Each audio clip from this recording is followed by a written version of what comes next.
तो बच्चों नेक्स्ट हमारा जो टॉपिक है वो है scope of physics. Scope of physics.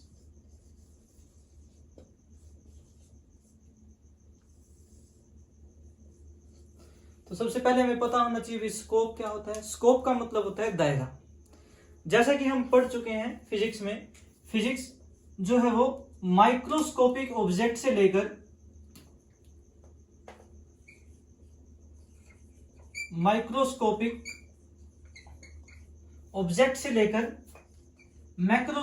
Object तक की स्टडी हम इसमें करते हैं। माइक्रोस्कोपिक ऑब्जेक्ट से लेकर मैक्रोस्कोपिक ऑब्जेक्ट तक की हम स्टडी यहां पर करते हैं। तो माइक्रोस्कोपिक ऑब्जेक्ट जैसे कि हमने पहले अभी आपको बताया, जिनको हम ओपन आई से नहीं देख सकते, उसमें हमने पढ़ा था electron, proton, atoms, nucleus etcetera. और मैक्रोस्कोपिक ऑब्जेक्ट जिनका फाइनाइट साइज होता है, जैसे हमने इसमें बताया आपको अर्थ है, सन है, गैलेक्सी है। अगर हम एक न्यूक्लियस के साइज की बात करें,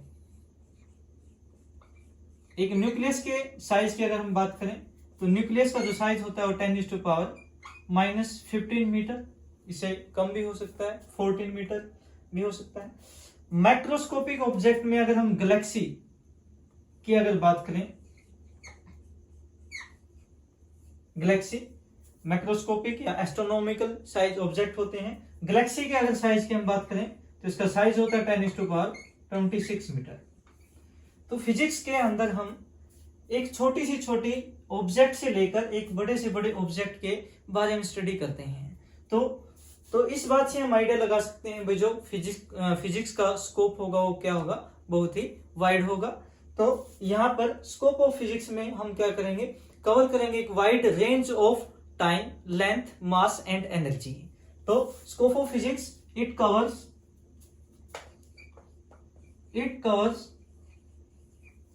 a wide range of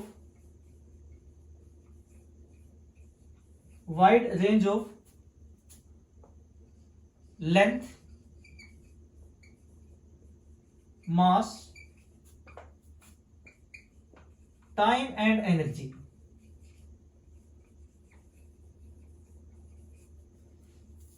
तो ये है scope of physics. It covers a wide range of length, mass, time and energy. Example से हम समझ भी सकते हैं, जैसे लेंथ का तो हमने अभी आपको एग्जाम्पल दिया। लेंथ की जो रेंज होगी वो आपकी 10⁻⁻15 मीटर टू 10⁻26 मीटर। 10⁻⁻15 मीटर एक न्यूक्लियस का साइज होता है, 10⁻26 मीटर एक गैलेक्सी का साइज होता है। ऐसे ही दूसरा, अगर हम टाइम की अगर हम बात करें तो अगर लाइट की स्पीड देखी जाए 10⁸ सेकेंड होती है, स्पीड ऑफ लाइट 10⁸ मीटर पर सेकेंड। तो ये न्यूक्लियस को क्रॉस करने में जो टाइम लगाएगी वो टाइम होगा आपका 10⁻⁻22 सेकेंड। 10⁻⁻22 सेकेंड। ऐसे ही अगर एक यूनिवर्स को क्रॉस करने में जो टाइम लगाएगी लाइट, उसका जो टाइम होगा वो 10⁸ सेकेंड। तो यहां पर हम देख सकते हैं टाइम की जो रेंज है वो भी क्या है, बहुत ही वाइड है, 10⁻⁻22 सेकेंड से 10⁸ सेकेंड तक है। ऐसे ही अगर मास की बात की जाए, एक इलेक्ट्रॉन के मास की अगर हम बात करें 10⁻⁻30 kg,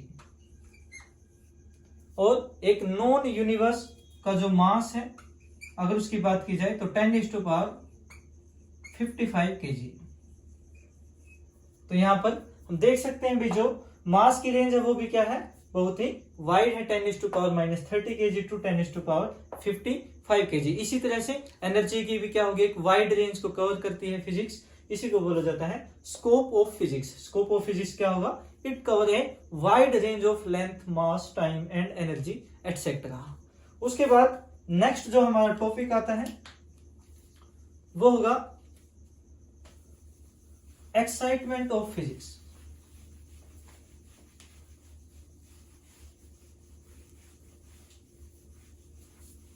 नेक्स्ट जो टॉपिक होगा वो होगा एक्साइटमेंट ऑफ फिजिक्स।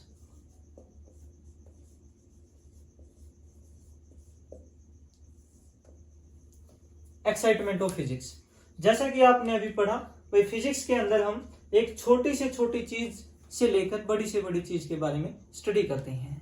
तो इसी बात से आइडिया लगाया जा सकता है भाई फिजिक्स क्या एक एक्साइटिंग सब्जेक्ट है। तो वो जो एक्साइटमेंट होंगी फिजिक्स की वो हो क्या क्या हो सकती हैं। पहला तो जैसा कि हमने स्टार्टिंग में ही पढ़ा भाई कुछ लॉज या कुछ कॉन्सेप्ट यूज करके, फ्यूज लॉ या कॉन्सेप्ट यूज करके हम बहुत सारी चीजों को एक्सप्लेन कर सकते हैं। वेरियस फिनोमिना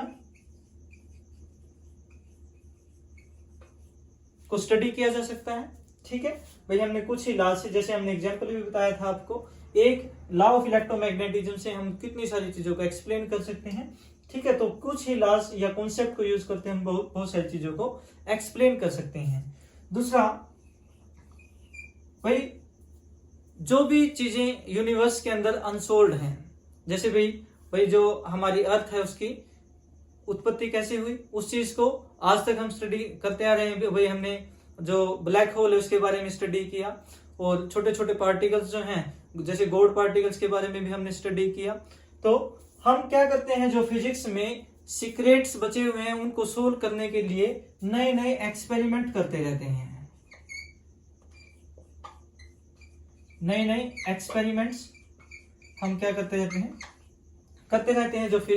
जो नेचर की या जो हमारी सीक्रेट्स या जो भी प्रॉब्लम्स हैं उनको सोल्व करने के लिए नए नए एक्सपेरिमेंट किए जाते हैं। ठीक है, और जैसे हम नए नए डिजाइन तैयार करते हैं, नए नए डिजाइन तैयार करते हैं, जैसे नई नई मिसाइल्स बनाते हैं, नए नए वेपन्स बनाते हैं, नई नई कारें बनाते हैं, कारों के नए नए डिजाइन आते हैं, नए नए टाइप के मोबाइल्स आते हैं। इस तरीके से हम नए नए डिजाइन जो बनाते हैं वो फिजिक्स की हेल्प से बनाते हैं। इसी तरह से लाइव टेलीकास्टिंग हम देख सकते हैं।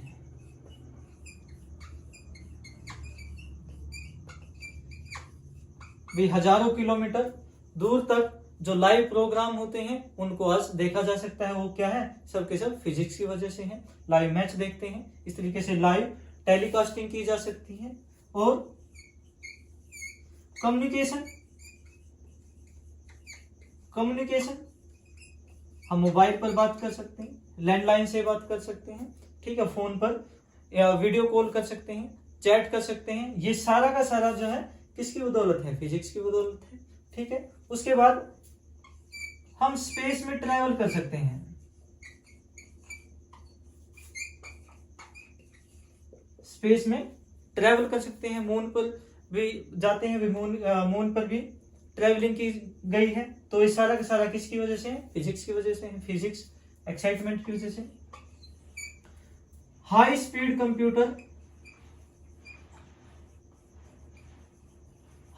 कंप्यूटर बना, कंप्यूटर डिजाइन किए जाते हैं, हाई स्पीड कंप्यूटर डिजाइन किए गए हैं, ये सारे के सारे फिजिक्स की वजह से हैं। और आजकल हम रोबोट का यूज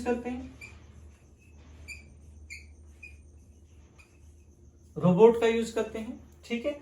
मेडिकल साइंस में नए नए डिवाइस बनाए जाते हैं,